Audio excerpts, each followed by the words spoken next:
تختموش في الشهر مرة على الأقل قراءة فانتهاجا للقرآن. ما بالك ده مش شك بس الفيديو ده والفيديو الجاي من أهم المواضيع والفيديوهات اللي أنا ممكن أتكلم فيهم الفترة دي. السلام عليكم ورحمة الله وبركاته، كيف الحال؟ أهلا من جديد، أهلا برمضان وفرحة رمضان، وحتى لو أنت مش فرحان لازم تفرح، دي من السنة أصلا. فرمضان مبارك علينا إن شاء الله، وربنا يعيده علينا جميعا ويوفقنا فيه على الطاعة والصيام والقيام، وأن نصوم ونقوم رمضان إيمانا واحتسابا يا رب إن شاء الله، ونكون فيه من المعتقين من النار. نتكلم عن موضوع مهم النهاردة، ألا وهو بما إن رمضان بدأ، فرمضان فرصة. رمضان مش شهر كده وخلاص وكنافة وبسبوسة وحلويات وأكل وصيام وبتاع وشرب ودنيا وأجواء طول النهار وآكل طول الليل فاهم أنت الحاجات اللي إحنا بنعملها كلنا دي. رمضان ألا وهو فرصة، فرصة لحاجات كتير أوي. واحد، فرصة إن أنت تحسن من علاقتك مع ربنا لو علاقتك مش كويسة بربنا، تحسنها وتقرب من ربنا أكتر. فرصة إن أنت حتى لو علاقتك مع ربنا كويسة تقرب من ربنا أكتر يعني. اتنين، فرصة مهمة أوي، فرصة مهمة أوي حرفيا، إن أنت تضبط نفسك وتعود نفسك على إن أنت تمشي على روتين معين. أنت كده كده غصب عنك هتمشي على روتين معين، سواء كان روتين مش أحسن حاجة أو روتين جامد. فكده كده أنت في رمضان لازم هتمشي على روتين معين يعني. عندك صلاة وعبادة، وعندك تراويح، وعندك فطار هتفطر في ميعاد معين، عندك سحور هتتسحر في ميعاد معين. فأنت كده كده لازم هتمشي على روتين معين. ونصيحة مني، خلي روتينك ده ماشي معاك طول السنة حرفيا. بس مرة أعيد النقطة دي وهي النقطة السادسة، ودي أهم حاجة حرفيا. آه، من صعوبتها أنا عمال أعيد فيها. رمضان مش زي أي شهر. رمضان مش شهر كده وبيعدي، رمضان مش شهر المسلسلات، مش شهر الأفلام، مش شهر إن أنا أسمع تواشيح البتاع ومش عارف إيه وأغاني رمضان بقى والكلام ده، فاهم؟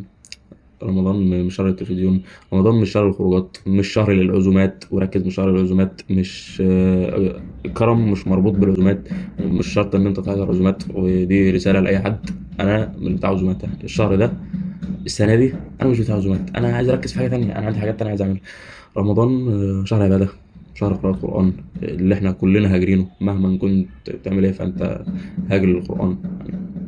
كان في حديث فيما معنى الحديث يعني على ما أتذكر، إن لو أنت ما بتختمش القرآن في الشهر مرة على الأقل، ده في الشهر العادي مش في شهر رمضان، يعني لو ما تختموش في الشهر مرة على الأقل قراءة فأنت هاجر للقرآن.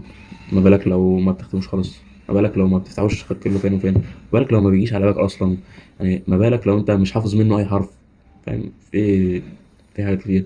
فرمضان شهر إن أنت تقرا أذكارك، تركز مع عبادتك، تركز في دنيتك، وتركز مش في دنيتك في الدنيا ومشاغل الدنيا والكلام ده، لأ تركز في دنيتك، الدنيا اللي بتوصلك للآخرة، الدنيا اللي بتجهزك للآخرة. تلاتة، والمهم لينا احنا كطلبة، والأزمة اللي الناس خايفة منها والطلبة خايفة منها أو قلقانة منها، اللي هو ازاي هنذاكر في رمضان والامتحانات؟ طيب وعندنا حضور، وعندنا لازم نروح الجامعة الصبح ولازم نذاكر بالليل. طب والصلاة إيه نظامها؟ طب والأكل إيه نظامها؟ رمضان والصيام وده كله أصلا بيفضيك حرفيا، بيفضيك من أي حاجة. أنت لو أنت بتطبخ مثلا فأنت تقعد ساعة ونص بتعمل أكل على مدار اليوم، وساعة ونص بتاكل على مدار اليوم، وباقي المهام بتاعتك على مدار اليوم. فده كله أنت بتختصره ألا وهي في فترة الفطار، وما تتقلش عشان ما تترميش تنام زي البتاع. وربنا يهدينا يعني جميعا ويعيننا، وما نتقلش في الفطار عشان نعرف نكمل حياتنا ونكمل عادي. وبالعكس ده انت لو ما تقلتش في الفطار هيبقى عندك طاقة ان شاء الله تصلي التراويح، وطاقة تروح تتمرن، وطاقة ترجع تذاكر وتعمل ده كله بالوجبة الصغيرة دي، وما ضيعتش وقت في الأكل وما ضيعتش وقت في الدنيا دي كلها يعني. فيري جود يعني بصراحة. مش عارف، الفيديو غير منظم ورمضان بكرة والمفروض نصلي التراويح كمان شوية، لسه مصلين المغرب، فالفيديو غير منظم ومش محدد أصلا الحاجات اللي هتكلم عنها. بس هنقول سريعا كام حاجة برضو مهمين.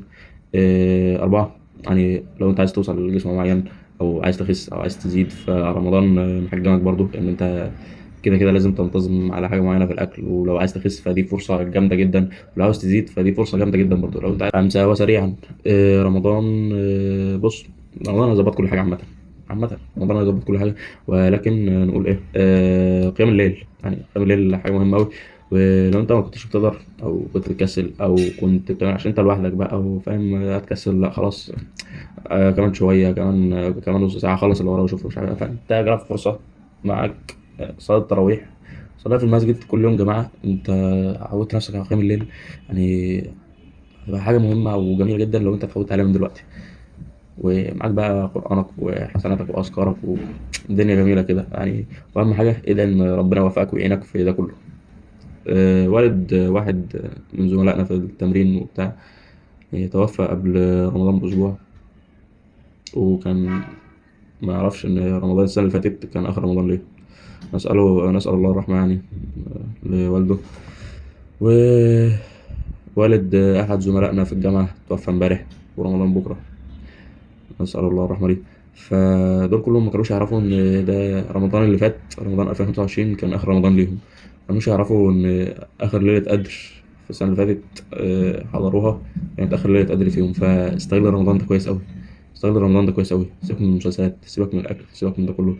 استغل رمضان في القرآن، في الأذكار يعني. ما تسيبش المذاكرة عامة، عشان دي مشكلة عندنا برضو يعني. بس انوي نية خير، وخلي نيتك لله وانت بتذاكر، فدي هتبقى عبادة. فحتى لو انت مذاكرتك ممكن تعطلك عن ان انت بدل ما تصلي قيام مثلا بقى جزئين، تصلي قيام جزء واحد. فخلي نيتك في المذاكرة لله، وصدقني ربنا يجازيك عليها ان شاء الله جزاء خير.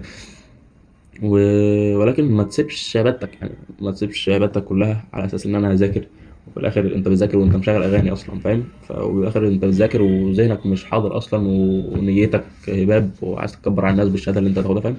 فانه نية خير عشان ان شاء الله ربنا يجازيك فيها. وكذلك مع الشغل يعني، الشغل نفس النظام يعني، كلهم نفس النظام. والفيديو الجاي هيبقى عن النية بالمناسبة، الفيديو الجاي هيبقى عن النية، هو مصور وجاهز ان شاء الله. فخلي نيتك خير كده عشان ربنا يجازيك بيها خير ان شاء الله. استغل بقى رمضان في زي ما قلنا قرآن، أذكار، صدقة. تصدق عن نفسك وعن أهلك وعن حبايبك، وتصدق عن الذنوب اللي أنت بتعملها، تصدق عن الحاجات اللي أنت مقصر فيها، تصدق عن العبادات اللي أنت مقصر فيها يعني. على قد ما تقدر طلع صدقة، وخلي نيتك خير وأنت بتطلع صدقة، وأخفي الصدقة ولكن أؤمر بالصدقة، فاهم؟ يعني ما تقولش أنا تصدقت بكذا، قول الصدقة حلوة. قول فكر غيرك بالصدقة، فاهم؟ يعني فكر غيرك بالصدقة، بس ما تقولش أنا اتصدقت ب 100 جنيه النهاردة فدي 100 جنيه، يعني أنا اتصدقت ب 100 جنيه، فاهم؟ فأخفي صدقة شوية يعني. أخفي يا عم المبلغ اللي أنت بتتصدق بيه، مش لازم تقول إن أنت بتتصدق يعني. أقول لك إزاي؟ عرفنا إن أنت بتتصدق من غير ما تقول إن أنت بتتصدق، من غير ما تكون قاصد إن أنت تعرفنا إن أنت بتتصدق يعني. فكرني أنا عايز أقول لك، قول لي روح اتصدق، قول لي استغفر ربك، قول لي اعمل كذا. مش من باب الامر ان انت لو ما عملتش كده انا مش عارف ايه. من باب الامر بالمعروف، مش من باب الامر لا انا عشان قلت لك فهتعمل. لا، من باب الامر بالمعروف ان احنا كلنا مسلمين، فنفكر بعض بالمعروف وننهي بعض عن المنكر. قول لي اقفل الاغاني، شفتني ايه عشان مشغل اغاني؟ قول لي اقفل الاغاني. خدت ثواب وانا خدت ثواب لما سمعت كلامك. شفتني مشغل استغفر الله العظيم يا رب اي حاجه تغضب ربنا، شفتني مشغل افلام ومسلسلات ومش عارف ايه، والافلام والمسلسلات تغضب ربنا عشان فيها مشاهد غير جيده ومشاهد غير صالحه، واحنا عارفين ده كله بس احنا مطنشين. فقول لي لا اقفلها، شغل حاجه دي، اقفلها وافتح مصحفك. قول لي لا اقفلها وما تقوليش شغل بودكاست. في شهر رمضان انت مش محتاج بودكاست. في شهر رمضان انت محتاج قران، يعني محتاج عباده، يعني مش محتاج تطور نفسك ذهنيا دلوقتي. يعني مش سايب 11 شهر وجاي تطور نفسك ذهنيا دلوقتي، انت جاي تطور نفسك دينيا دلوقتي. نركز في ديننا يا شباب. فالسامع من المتكلم والله. انا عشان كده انزل الفيديو ده عشان انت تقول لي، يعني انت شوف ايه الغلط عندي وقول لي. انا مش بنصحك يعني، انا عايز اللي ينصحني والله يعني. انا منزل الفيديو عشان تقول لي لا انت عندك واحد اتنين تلاته اربعه روح حسنه.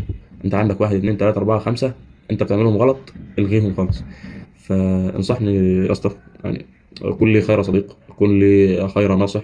انا والله العظيم محتاج النصيحه زي ما اي حد محتاجها، ويمكن اكون محتاج النصيحه دي اكتر من اي حد حرفيا والله. ففكرني وافكرك ونفكر غيرنا، ونأمر نفسنا بالمعروف ونأمر غيرنا بالمعروف وننهى عن المنكر. فاحنا مسلمين يا شباب والله، احنا مسلمين يعني. واقل الايمان ان انت تأمر بالمعروف وتنهى عن المنكر يعني اقل حاجه انا مش شيخ والله، او هو مش شيخ لما يجي يقول لك لا ده حرام. يعني هو مش شيخ لما يجي يقول لك ما تفعلش كذا وما تعملش كذا وهو فعلا حرام او هو فعلا غلط، هو مكروه. دي مش مشيخة، ده المسلم ده أقل مسلم، ده البيزك مسلم يعني. أقولها لكم إزاي طيب؟ فده أقل حاجة. طولت أوي صح؟ ولكن كان موضوع مهم، واستنوا الفيديو الجاي عن النية، موضوع مهم برضه إن شاء الله. وبس رمضان مبارك علينا وعليكم، وأعاده الله عليكم بالمن والسلام، وربنا يوفقنا جميعا ويعيننا دعواتكم، وفي أمان الله. السلام عليكم.